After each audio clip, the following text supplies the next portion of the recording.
Ka-Express, mukhang ibang klaseng Kai Sotto ang ating makikita ngayong grand comeback niya sa Japan B-League. Ayon sa mga ulat, nakakatakot na raw ang laki ng improvement ng 7-3 Pinoy Pride pagdating sa power and strength. Kung matatandaan natin, ito ang pangunahing butas sa kanyang laro noon. Ang kakulangan sa lakas at katawan na naging malaking dahilan kung bakit hindi siya napili sa NBA draft. Pero ngayong 7 buwan siyang hindi nakalaro dahil sa kanyang injury, hindi siya nag-aksaya ng panahon. Sa halip na magpahinga lang, ginamit ni Kai ang panahon yon para palakasin ang kanyang katawan at palawakin ang kanyang frame. Kitang-kita sa mga larawan at videos na lumalabas kung gaano kalaki ang kanyang transformation, mas malapad, mas matibay, at mas handang makipagbanggaan sa ilalim. At ngayon ang tanong Ka-Express, magta-translate ba ang kanyang newfound power sa actual game? At kung mangyari yon, tiyak na dudurugin ni Kai ang buong Japan B-League. Hindi lang siya magiging towering presence sa depensa at rebounding, kundi magiging complete package na rin. May shooting, may skills, may taas at higit sa lahat, may lakas na hinahanap ng mga NBA scouts. Kung ganito nga ang Kai na babalik sa court, baka ito na ang simula ng kanyang tunay na dominasyon sa Asia at isang hakbang papalapit sa kanyang NBA dream. Ka-Express, kung babalikan natin ang naging basketball journey ni Kai, malinaw kung saan siya hirap nung una. Kulang sa physicality? Yes, may taas siya na 7'3", may shooting touch at may natural basketball IQ. Pero sa level ng NBA at maging sa Japan B-League, hindi sapat ang puro height at skill. Kailangan din ang tibay ng katawan at lakas para makipagsabayan sa mga import at veteran big man. Ito ang weakness na matagal nang binabato sa kanya ng mga analyst at mga NBA scouts. Minsan, nadadala siya ng mas maliit at mas malalakas na kalaban dahil wala pa siyang sapat na resistensya at explosiveness. Kaya nung hindi siya napili sa NBA draft, isa ito sa pinakamalaking dahilan, needs more strength ayon sa karamihan. Pero ngayon, ibang Kai ang binabalita mula sa ensayo at training. Dahil 7 buwan siyang hindi nakalaro dahil sa kanyang ACL injury, ginamit niya ang panahon para magpalakas. Sa halip na manatiling payat at madaling itulak sa poste, naging mas sulit ang kanyang katawan. Sa mga litrato at clips na lumalabas, halata ang dagdag na muscle mass, mas malapad ang balikat, mas firm ang frame, at mas explosive ang galaw. Kung totoo ang mga report, Kai now has the power to battle sa ilalim at hindi na madaling tatabla ng kalaban. Tandaan, sa Japan B-League, maraming malalakas na imports galing US at Europe na umaasa sa power game. Kung kaya ng sabayan ni Kai ang ganitong klaseng banggaan, ibang level na talaga ang kanyang magiging epekto sa laro. Ngayon, ang malaking tanong, magiging consistent ba ang bagong lakas na ito sa actual game? Kasi iba pa rin ang ensayo kumpara sa live game situations. Sa ensayo, pwedeng controlled at may limitasyon, pero sa mismong laban, andon ang intensity, physical contact at pressure.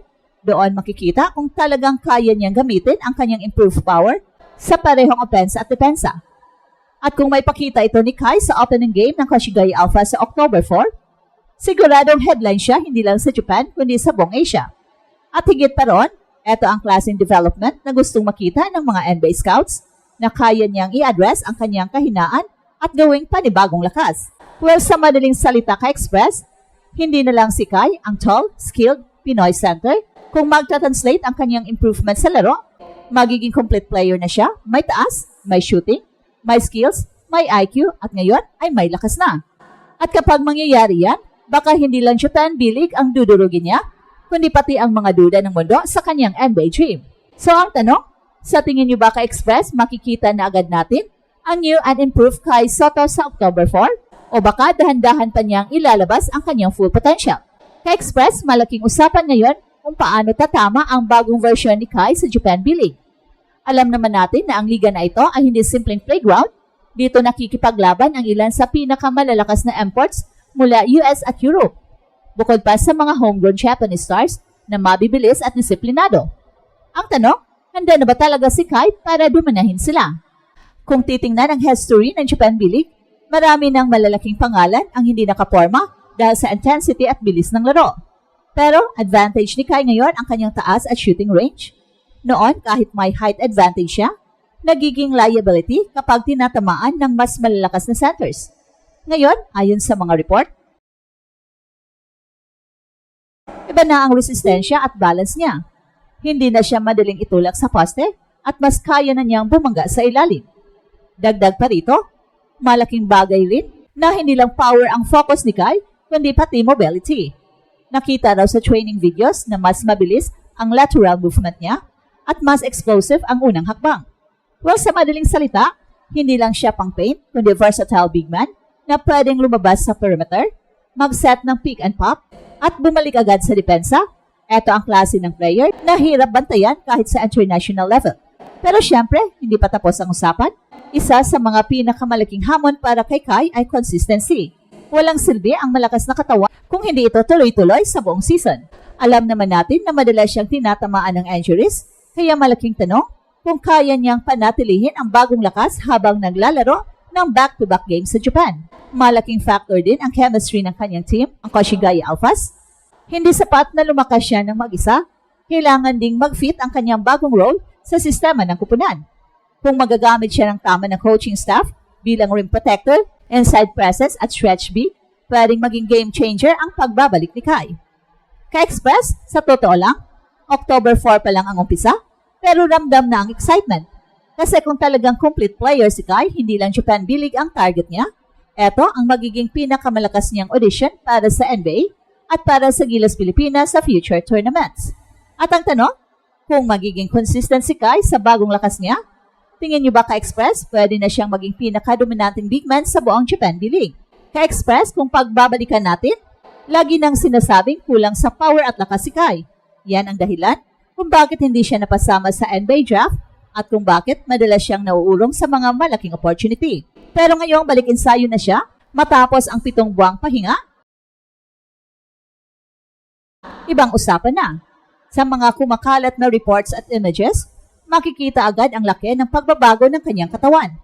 Mas defined ang muscle, mas sulit ang upper body at mukhang mas matibay na sa poste. Ang significance nito, hindi lang simpleng nagpalaki ng katawan si Kai. Ang ginagawa niya ay pag-aalis sa pinakamalaking butas sa kanyang laro. Imagine mo Ka-Express, dati, hirap siya makipagsabayan sa mga physical big men ng Europe at Summer League.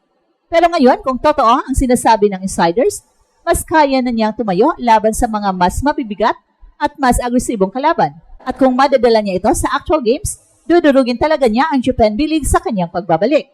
Pero hindi lang power, nagbago si Kai. Ang sinasabi ng ilan na nakasubaybay sa kanyang ensayo, hindi na apektuhan ang kanyang shooting at finesse moves kahit lumalaki na ang kanyang katawan. At ito ang Express Info kung saan bawat kwento, ginulat ang mundo. Don't forget to like and subscribe.